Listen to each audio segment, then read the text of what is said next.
माँ के आंसू। राधा बहन का इकलौता बेटा अमेरिका में रहता था।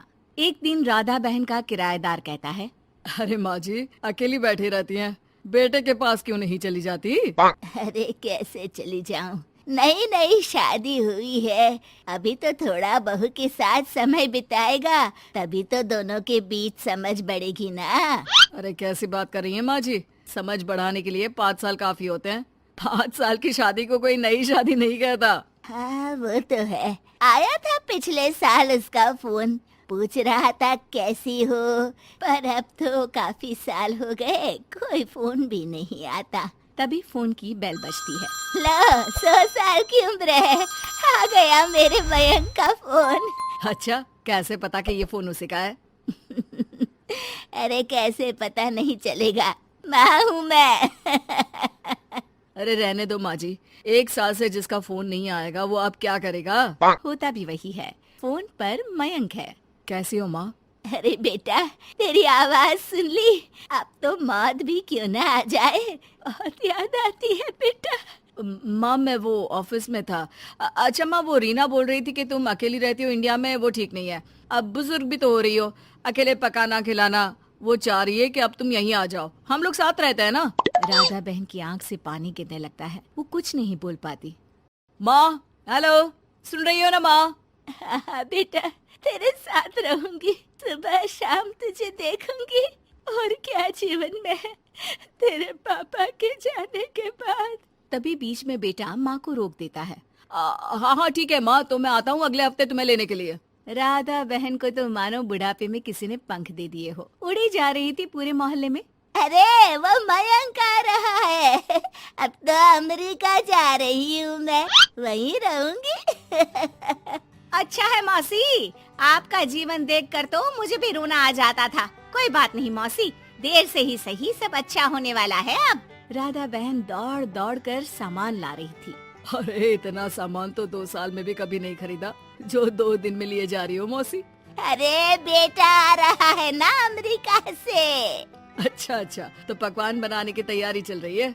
हाँ बिल्कुल, उसको बेसन के लड्डू बहुत पसंद है। रात भर भूनना तलना ये सब प्रोग्राम चलता रहता है राधा बहन के घर में। और फिर वो दिन भी आ जाता है जब बेटा घर आता है। कौन? माँ मैं मयंक। ये घर का क्या हाल बना रखा है, न सफाई न धुलाई, कैसा लग रहा है ये घर? घर तो ऐसा ही था बेटा, हमेशा से, बस तू थोड़ा कमजोर लग रहा है। क्या हुआ बेटा? ये कमजोर नहीं फिट होता है माँ। वैसे और बता, क्या हाल है तेरे? बेटे के मुंह से हाल पूछने का अंदाज भले ही फॉर्मेलिटी वाला हो, लेकिन राधा बहन की आंख फिर भर आती है। अरे यार, ये तुम्हारी हर बात पर रोने की आदत न जाने कब जाकर खत्म होगी। सही कहती है रीना तुम्हारे लिए। रीना बहू क्या कहती है मेरे लिए? यही के बस यही एक आदत है तुम्हारी माँ की, इमोशनल ब्लैकमेल। अरे यार, अब इसमें रोने की क्या बात है? ना ना कुछ नहीं, बहुत दिन बाद तो घर आया ना तो क्या रोएगी? हाँ क्यों? अच्छा ये ले, तेरे लिए रात भर बैठकर ये बेसन के लड्डू बनाए हैं, और ये अचार तुझे बहुत पसंद है ना? पसंद है नहीं माँ, पसंद थे।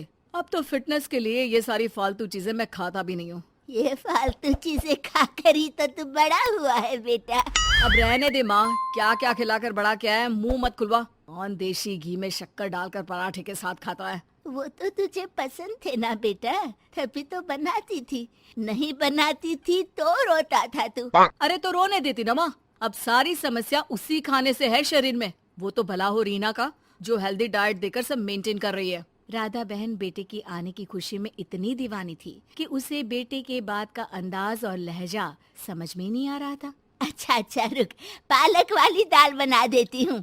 रहने दे माँ, मैं होटल से ऑर्डर कर देता हूँ। इतने साल बाद होटल का खाना, माँ के खाने की याद नहीं आती थी।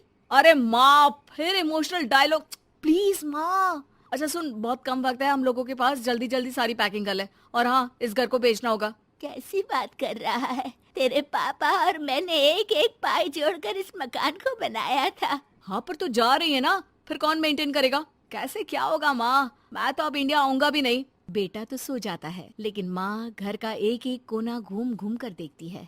सही बात है, क्यों मोह माया जोड़ रही हूँ मैं इस घर से? आखिर बेटे के साथ रहना ही तो होता है हर माँ बाप को। लेकिन इनकी यादें हर एक कोने में है। खैर, औने पौने दामों में घर को बेच बेटा और माँ एयरपोर्ट के लिए रवाना हो जाते हैं। माँ यहीं बैठ, मैं अभी आया। नहीं नहीं बेटा, मैं साथ रहूंगी, पहली दफा आ रही हूँ ना। अरे माँ, टिकट, बोर्डिंग, सामान, चेक इन, 10 काम है, करके आ रहा हूँ ना। ठीक है, जल्दी आ जाना, यहाँ घबराहट होती रहेगी। बेटा माँ को समझाकर चला जाता है। माँ बैठी रह जाती है लेकिन बेटा आता ही नहीं। एयरपोर्ट के लोग बताते हैं कि इस नाम का लड़का तो कब का अमेरिका की फ्लाइट लेकर उड़ चुका है। माँ किसी तरह अपने बीके हुए मकान में ही आ जाती है। मुझे कुछ दिन रहने दो, पता नहीं क्या हुआ, हो सकता है कोई मजबूरी हो बेटे की। नया मकान मालिक कहता है। अरे माँ जी, कमरा तो मैं आपको दे दूँ, पर भाड़े का क्या? पति की पेंशन भी है भैया। ठीक है, आप आराम से रहिए, लेकिन एक बात बताइए, आप किसी रिश्तेदार के घर क्यों नहीं चली जाती? अरे कैसी बात कर रहे हैं आप, मेरा बेटा कभी भी आ सकता है। अगर मैं उसे यहाँ नहीं मिली तो